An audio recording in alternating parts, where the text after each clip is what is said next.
Olá, tudo bem? Graças a Deus, louvado seja Deus por isso.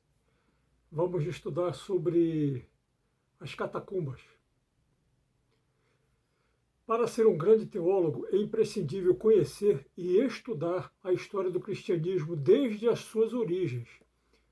Quando alguém fala esse nome, catacumbas, ainda mais tendo uma entonação gutural, catacumbas, as pessoas logo ficam imaginando cavernas sinistras dos filmes de terror. Mas é justamente o contrário disso, pois nos primeiros séculos milhões de cristãos tiveram que construí-las para se esconderem da terrível perseguição do Império Romano. Para quem pensa que essas catacumbas foram banais, ou seja, que não representam muito para os primeiros séculos do cristianismo, veja o que está escrito na página 200 do livro Depois de Jesus, o Triunfo do Cristianismo, publicado em 1999 pelas Seleções do Redes Digest, onde diz, abre aspas, a partir de meados do século II, o aumento de convertidos ao cristianismo é, em parte, confirmado pelo grande número de catacumbas. Calcula-se que, só nas cercanias de Roma, os mortos sepultados em 42 catacumbas atinjam os 750 mil. 750 mil, depositados em 100 a 150 quilômetros de túneis. Fecha aspas. Ou seja, se quase 1 milhão de sepulturas foram encontradas nessas catacumbas, então milhões de cristãos passaram por ali, fugindo da perseguição. Essas catacumbas cristãs, feitas até o século III, somente foram redescobertas pela arqueologia em 1589. Como está no livro História dos Concílios Ecumênicos, de Giuseppe Alberigo, e publicado em 1995 pela editora Paulus, na página 357. Existem inúmeras outras catacumbas dessa época, além das catacumbas de Roma, como, por exemplo, as catacumbas de Capadócia, na Turquia, as da França, etc. Todas as vezes em que a perseguição se tornava intensa, os cristãos se escondiam nessas cavernas, até que houvessem períodos de paz. As entradas para essas cavernas subterrâneas ficavam escondidas em passagens secretas, como está no livro Os Gênios do Cristianismo, de Henry Tink, publicado em 1999 pela editora Gradiva, na página 43. Ali, os cristãos enterravam os seus mortos e celebravam a liturgia da Santa Ceia do Senhor, a missa, dando ação de graças, que no texto bíblico de Colossenses 2,7, nos originais gregos diz, abre aspas, Eucaristia, fecha aspas. Entretanto, essas cavernas eram lugares tristes, frios, úmidos, apertados e sem iluminação nenhuma. E como, além disso, a maioria dos cristãos eram completamente analfabetos, tiveram a feliz ideia de embolsarem as paredes, pintando-as com cores alegres e várias representações bíblicas. Além disso, fizeram vários sistemas de circulação de ar para não sufocarem lá dentro. Como está no livro Os Mártires do Coliseu, de A.J. O'Reilly, publicado em 2008 pela Casa Publicadora das Assembleias de Deus, na página 170.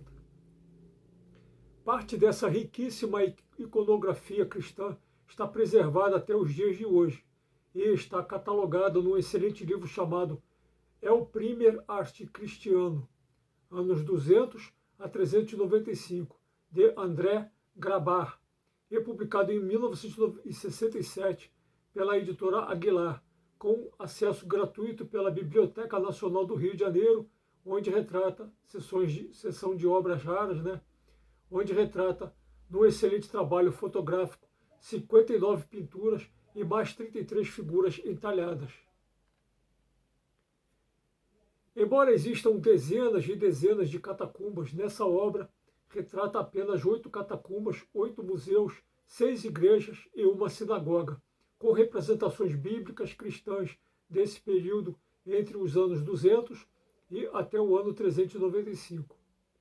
É bastante interessante notar que Jesus Cristo, nosso Senhor, Deus e Salvador, nunca foi retratado crucificado, ou barbudo, ou cabeludo, nos primeiros séculos do cristianismo.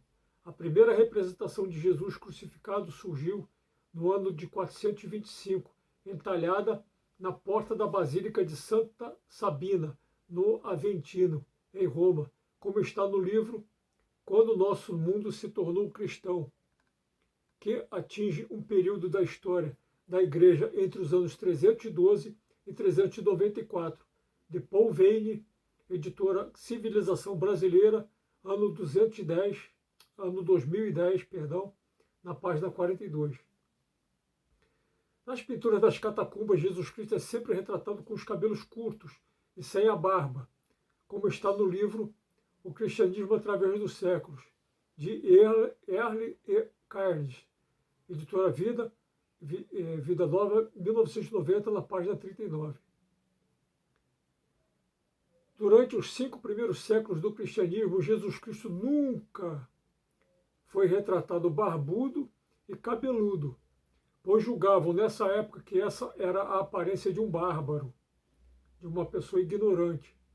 Nesses 5 primeiros séculos, Jesus também nunca foi retratado crucificado, pois julgavam ser uma forma de morrer terrível demais. Basta estudarmos a cristologia dos primeiros séculos. A maioria dos historiadores questionam a conversão do imperador Constantino, mas o certo é que a sua mãe Helena e a sua irmã Anastácia, que eram cristãs, influenciaram e muitas das suas decisões, pois o imperador mandou construir várias igrejas e todo o seu exército passou a usar a cruz com as iniciais gregas do nome de Cristo em todos os seus escudos e armaduras. Mas o gesto mais significativo de Constantino foi escrever, no ano 313, de próprio punho, o famoso Édito de Milão, onde garantia, de uma vez por todas, o fim da perseguição aos cristãos e permitindo-lhes liberdade de culto. Abre aspas, o Édito de Milão põe termo a 3 séculos de perseguições. As comunidades cristãs saíram das catacumbas. Fecha aspas. Como está no livro Os Gênios do Cristianismo, de Henry Tink, editora Gradiva, na página 43. O imperador Constantino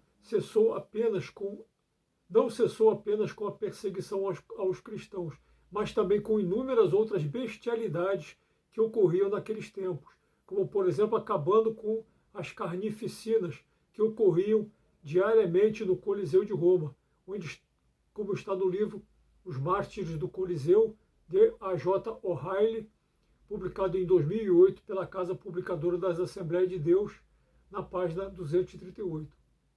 Constantino também pôs fim às execuções por crucificação, como está no livro Depois de Jesus, o Triunfo do Cristianismo, publicado em 1999 pelas Seleções do Redres de Geste, na página 235, onde diz, abre aspas, é significativo ter sido Constantino quem aboliu a crucificação como forma de pena capital.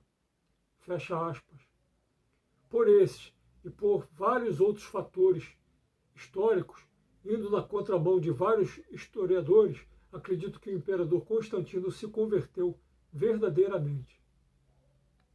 Voltando às catacumbas, o clima extremamente seco, combinado com uma temperatura baixa e constante, e também o total isolamento das ações do tempo e das pessoas fez com que inúmeras representações bíblicas pintadas nas paredes das catacumbas fossem miraculosamente preservadas por mais de 12 séculos. 12 séculos. Infelizmente, a grande maioria das igrejas modernas nada dizem a respeito da importância paleocristã e arqueológica dessas catacumbas e das suas representações bíblicas, que abrigaram da perseguição milhões de cristãos durante os 3 primeiros séculos do cristianismo. Espero que vocês tenham gostado de mais este vídeo sobre curiosidades bíblicas e históricas do cristianismo.